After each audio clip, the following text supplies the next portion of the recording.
The Canadian system is representative of the adversarial system, similar to the system in England and the United States. But it is a very different system than the continental system, as in France, Germany, Spain, and so on. And so I do want you to understand that it's an entirely different context, and that what I may say here and the way that our system works may or may not be helpful to you, but it will be at least an example of how we deal with evidence. So that's the first thing. Second thing is, this is a system that has evolved over hundreds of years. I don't want to get into the long history of where our rules of evidence came from, but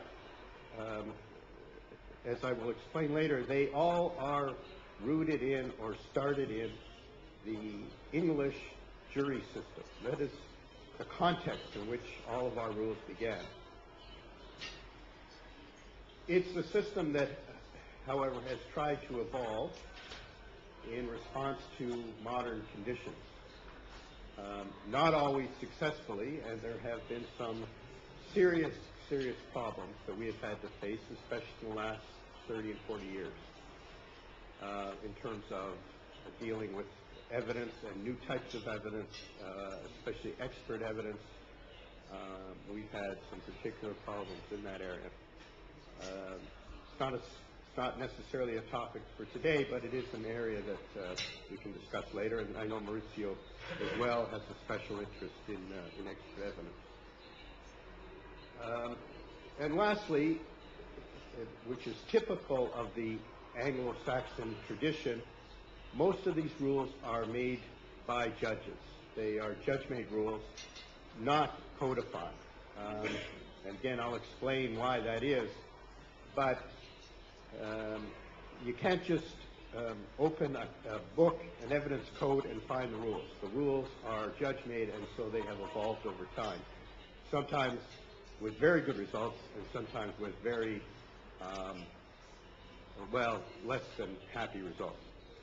So let me explain where did they come from? What is the origin and the rationale for the rules? As I said, our rules of evidence originate in the idea that the case would be tried by a jury.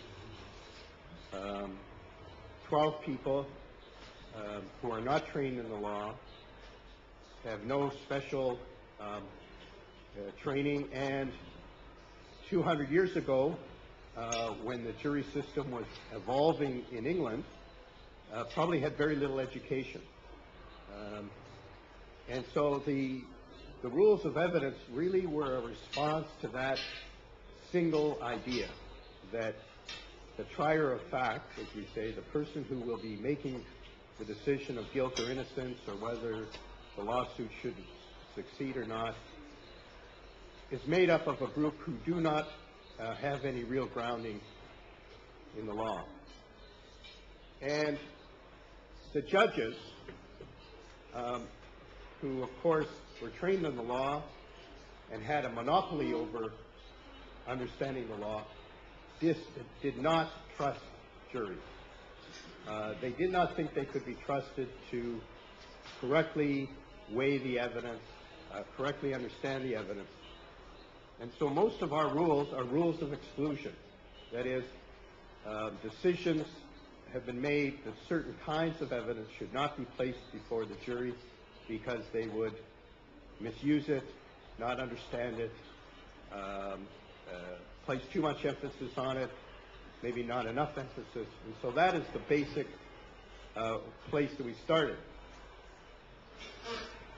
The irony is that today, jury trials are very unusual in Canada. Aside from very serious offenses like murder and some serious sexual offenses, most defendants would rather have a trial by a judge without a jury. Nevertheless, we have kept the same system of evidence, the same rules. So if you walked into a Canadian courtroom and you'd have a jury trial in one courtroom and a judge alone trial in another courtroom, the rules of evidence would be the same, even though they're being tried by two entirely different types of triers of fact. So it's kind of a quirk in our system, but it's the system we have. The other thing that I wanted to point out, and I'm glad that Cristian mentioned it, we do not have anything like a guarantee judge. The trial judge makes decisions about the admissibility of evidence. Now, in a jury trial, of course, the jury will be out of the courtroom while the judge makes the ruling on the admissibility of evidence.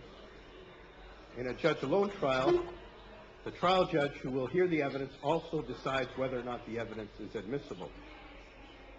And just to give it to you in the simplest form, the idea is that a judge who hears evidence and decides that it's inadmissible is so well trained that they can ignore it.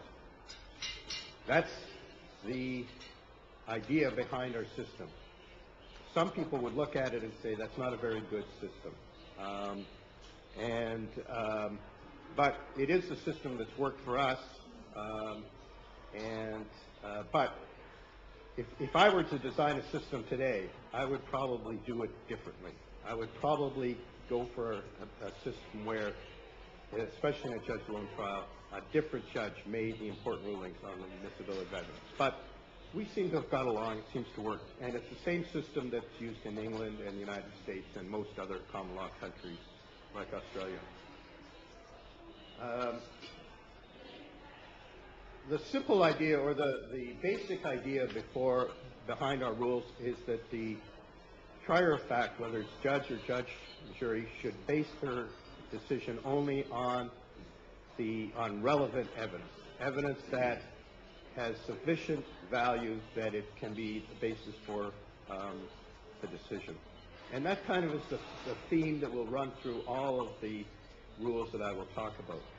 When evidence is excluded, and as I say, most of our rules are rules of exclusion, it's because we believe that the evidence is not sufficiently relevant or not sufficiently reliable to base a decision on.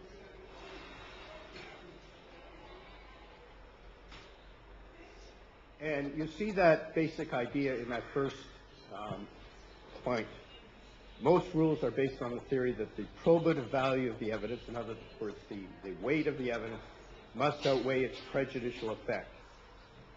And what judges do day in and day out is try to weigh the probative value of the evidence against the prejudice of admitting it.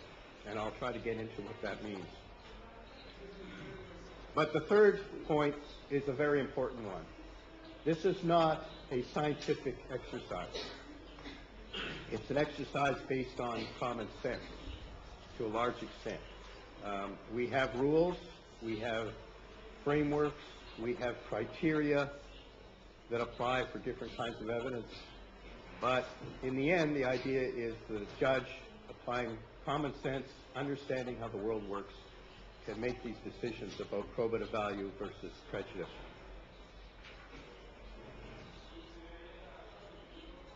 What do we mean by probative value? Simply the strength of the inference to be drawn from the evidence. The example we give to juries in Canada is it's a good one. I like it. It's pretty simple. You wake up in the morning, you look outside, everything is wet, the grass is wet, the streets are wet, the sun is shining. You can infer from that it probably rained overnight. That is the simple concept we give to juries. That's how we explain inferences to juries. But the more important issue is the reliability of the evidence.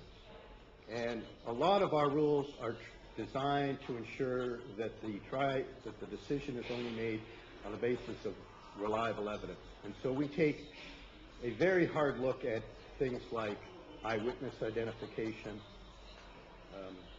expert evidence, anything that might undermine the credibility of a witness, anything that, based on our experience, could in some way prejudice the trier of fact so that they don't make a correct decision. And so I'll give you some examples of the kinds of rules that we've evolved to deal with this simple idea of reliability of evidence. And the concept that has emerged in the last 30, 40 years in particular is this idea of the judge as a gatekeeper, that the judge decides what evidence the decision should be based on and what evidence should be excluded. And this idea of a gatekeeper function, of course, is very important in a jury trial, but it's also an idea that we use for judge-alone trials. That a judge, for example, may be asked to admit certain expert evidence. The judge applies a test that is designed to uncover the reliability of that evidence, and if it is not sufficiently reliable, the evidence will be excluded, and the judge will be expected not to rely on that evidence. And again, I'll try to give you some examples. The other side of the equation is the prejudicial effect. Excuse me. There are a number of things that we look at on the other side in trying to balance whether or not the evidence should be admitted. Is the evidence sufficiently important that it's worth receiving it? Sometimes evidence may have some minimal probative value, but it would so prolong the proceedings, it's just not worth having it. And one of the things the judge as a gatekeeper has to decide is whether or not